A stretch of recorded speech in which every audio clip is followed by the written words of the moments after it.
Welcome to Cartoonist Kayfabe. My name is Jim Rugg. I'm Ed Piskor. Today, Ed, we're going to look at Alberto Breccia's Mort, Cinder. Looking forward to it, man. A little bit of business beforehand, man. Patreon.com/Ed Piskor to read the serialized Red Room comic strips before they hit their proper print edition. But here's the thing, man. They're up there at a high enough resolution that you can make your own bootlegs. And then send 2 copies. Yes. My latest comic, Octobriana, 1976, the world's first blacklight comic in glorious fluorescent ink, is in comic shops everywhere right now. If you're curious how I made this thing, you can pick up the Octobriana process zine at my website, jimrugg.com/shop. 350 pages of everything. Every step of the way, scans of original art, all the drafts, and how I actually went through the Kickstarter process of selling this and bringing this to everyone. Infinite copies of the PDF online, but that doesn't mean you should hesitate, but very finite amount of copies of this in the stores. Get them while they're hot. Yeah, we are almost out of these.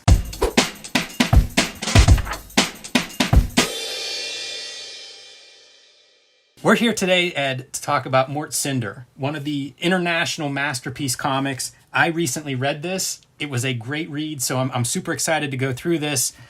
Breccia is from Argentina. Argentina has an incredible comics history. They do. And he is one of the original guys. He started working in, I think, 1939 would have been his first job. So, wow. Kind of contemporary of Kirby's and Eisner's and Kubert's who started, in America in the late 30s. Works for decades. Absolutely stunning visual. And to give some context to that whole Argentina cartoonist scene, some of the other names, Hugo Pratt is Italian but lived in Argentina and did comics there in the 50s, so maybe a little over a decade. Contemporary. They both taught at the same art school at the same time, so it's kind of that SVA history of Spiegelman and Kurtzman and all those guys. He was part of that version in Argentina. Jorge Zafino, who we've talked about on this station, I see some real parallels in terms of lighting and kind of like light and shadows that we'll see as we flip through this. Jose Munoz from Cinder and Joe's Bar. Felipe Smith is Argentina. Lived in Argentina for, I think, 10 or 15 years. So it's a really interesting comics history, and I think we'll probably look at some more cartoonists that come out of that history. But this is going to be our start. And the first thing I'm going to mention, this is a book published by Fantagraphics. It looks like a Bible. I don't know if you can see this as I press on it, but it's a hardcover book, but it's this big, thick, padded, it's a beautiful book, is what I'm saying. Like an absolutely beautiful book to hold, to touch, to see. It's stunning. Yeah, they call it the pillowcase. I dig it. And we talked to Jacob Covey, the designer for this book, and he mentioned referencing like Bibles in terms of its construction. The other thing to mention here on the cover is written by Hector German Oesterheld. Apologies if I'm mispronouncing that, but he wrote Eternaut. He was an Argentinian writer who wrote several comics and worked with a lot of these artists, kind of the who's who of great artists. But Eternaut is one of the pieces in English that you can get, and Breccia did a kind of a redrawing of that later after Mort, Cinder that I think is coming out relatively soon from Fantagraphics that I'm looking forward to. But Oesterheld wrote some political stuff, like a Che Guevara biography that was basically destroyed and erased. And as far as I know, I think Breccia actually buried pages in his backyard to preserve it because the militant regime destroyed them. And eventually he and his 4 daughters were disappeared in the late 70s by the government at the time. So this is not full, this is serious art making in a lot of ways. Mort, Cinder was serialized from 1962 to 1964, so think of it as like early Marvel Universe kind of time period. There were 10 stories that were done. That's what's collected in here. There was another story that was never finished, but there's a script excerpt in this book. Like I said, beautiful book. I often note that I'd like to see the script on some of these stories. You even get a sample of that. And so this appeared in a magazine over those couple of years. It would appear a few pages at a time, almost like an adventure strip, but it went into other genres too, like science fiction, horror, things of that nature. And the premise is 2 main characters. This guy, Ezra, is an antique dealer, And so we often start or return to his shop of antiques, and that's kind of often a starting point for the stories, is when some interesting piece comes in and he starts to examine and kind of research what that is. The other part is Mort Cinder. This is the one thing I don't love. The first series, the first story is printed in this format. And these are, again, just reproduced from the way they originally appeared. We talked about not loving to read comics in this format, so I'm kind of going to gloss through this relatively quickly, although there's your cover image. Mm-hmm. So, you know, each of these panels is something of a masterpiece, and you can see the attention to light and dark and shadows that is coming through in the artwork. Amazing compositions. It's really beautiful in that regard. But the character Mort Cinder, the other of the two main characters, his gimmick, if you will, is he comes back to life. It's almost like a reincarnated man. And so a lot of times when Ezra comes up with some new antiquarian piece, Mort Cinder conveniently can relate because he lived a previous life that connects to that historical artifact. I see. So that's kind of the framing device. The first story is a bit of an origin as Ezra meets Mort Cinder, as we meet Mort Cinder, and it involves a bit of a mad scientist who's trying to manipulate people's brains to make them followers, and his goal is to make Mort Cinder one of his followers, and so that's the first storyline. It's not his best. I don't love that story. I kind of slogged through that. It's the longest, I think, of the stories, but at that point, after that, it just goes. Is this a pulpy tale? Very much so. It's you could compare it to Hellboy. I think they do compare it to, you know, before Mike Mignola and Frank Miller, who you realize when you read the list of Argentinian artists, Frank Miller was into a lot of them. Yeah. The Mignola connection, though, I think is more like Hellboy because it's dealing with history and stuff like that. It's very much genre. You know, I mentioned sci-fi, horror, adventure. They're very much genre tales, but they feel a little more adult or mature. I don't know who the magazine, what age it was aimed at, but it just has a more, I don't know, a different tone. You know, it might just be because it's creators from a different country, coming from different culture, different literary history. But I enjoyed the reading part, which doesn't always happen. You know, sometimes you get this stuff and the artwork looks beautiful, but the reading maybe not so much. Yeah, I mean, the equivalent in America, I'm trying to add context to like what our scene would have been like, and the only semi-comparable artwork would be in like the Creepy and Eerie's at this time. It reminded me of this. And I mean, those things are really 10 years later. You know, they're in the 70s probably more than the early 60s. No, the good ones are the 60s. Yeah. There was that dark period, right, where after EC, you know, Comics Code happens, and then the art of comics kind of like goes away in American comics, you know? So like, who would his contemporary be in America? It would, like Neil Adams or something. Like even Neil Adams wasn't really fucking around that much then. Yeah, that's what I mean. You know, like this is early 60s, so there are a few pieces, but look at this craft. The other part to mention with this guy is super inventive in terms of tools, what he's drawing with. And so this is one of those, you know, like one of the things that sold me on this book before I got it was this idea of he's an ink master. Yeah. Like you're going to see him doing stuff with razor blades, toothbrushes. Whenever I started looking deeper into it, he's mixing ink with like glue and solvents. And so these pages are a little bit catch as catch can because I think good, you know, they weren't shooting these from originals. You know, it's what you could get your hands on. And so some of them are very stark black, but then others you can kind of see these brush strokes. And I am guessing that's some of the experimental stuff in terms of mixing the ink with different things to create some of these things where you're getting value differences. This is the mad scientist character who's doing all these brain exercises. So you can see this first story is long. Like this is installment number 20. It's kind of cool, but again, it's not my favorite, and I don't think it's reflective of what most of these stories are. A lot of them are a couple of chapters. You get in and out quickly, and it's just, you know, you're going to ancient Egypt, or you're going, you know, to these kinds of like different locations for each story. And I think for an adventurous artist, that was part of the fun, was the idea of being able to draw in these different genres and different locations. But it also reminded me a little bit of somebody like a Bernie Krigstein. Yeah. Just very assured composition, line work, and black and white and shadow. This is a World War One in the trenches. So like in No Man's Land, where he was a soldier.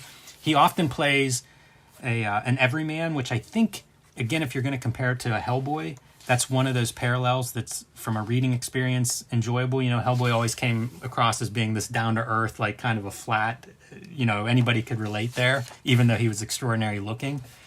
That's what this character is. Like, there's a story where he's a prisoner that's just fantastic. And it's in the 1920s in America, you know, so it's like a labor camp kind of prison, you know, chain gang kind of stuff. All the characters that he meets, too, they all have this weathered look. You know, everybody's old. Everybody has kind of life visible on their characters. This is a cool story. He was a slave helping to build the Tower of Babel. I was reading this story, and these are like the wise men, and they're building, in this story, the idea is it's some kind of like like to launch a spaceship is what this giant structure is built for within this story. But you can see, again, like, this could have been some of those solvents. I have no idea how you're making that. You know, it's almost a paint being drug and then scraped across the surface. And I love the shadowing stuff. Like, anything that's like, it's a fire that's lighting a face, so you get the underlighting. It's just really dramatic, great stuff. There's a couple of awesome, more sci-fi kind of stories in here. So here's your prison story. This is a pretty great one, too. And then whenever you cut to the antique store, just look at the drawing in that. You know, and using screens to show like artwork or a painting or something that's hanging in the back. Great lighting. Even where it's in shadow, you see just the hint of the chair that's sticking out. It's a stunning, stunning work. If you want to borrow this, you're welcome to do so. Screen tone used in here. This is a story about these prisoners are trying to escape prison. One of them has a stash that if these guys will help him escape, he'll give them the stash. You know, they'd never found it from his bank robbery. They hid it in a mine. Super stark. But that was a great... Awesome composition. In the mine, going to try to find this treasure that they heard about. Back in the infirmary, you see these switches, you know, using just value really to communicate a whole different setting from night to day, from underground to back in there. This is, again, one of those things... Don't you see some Kriegstein Oh, there? definitely. Yeah, without a question. And I wonder, you know, maybe it's hard to tell who's seeing what, and you know, they may both be coming from opposite places but thinking the same way. Yeah, it could be like an illustrative, like, just style du jour.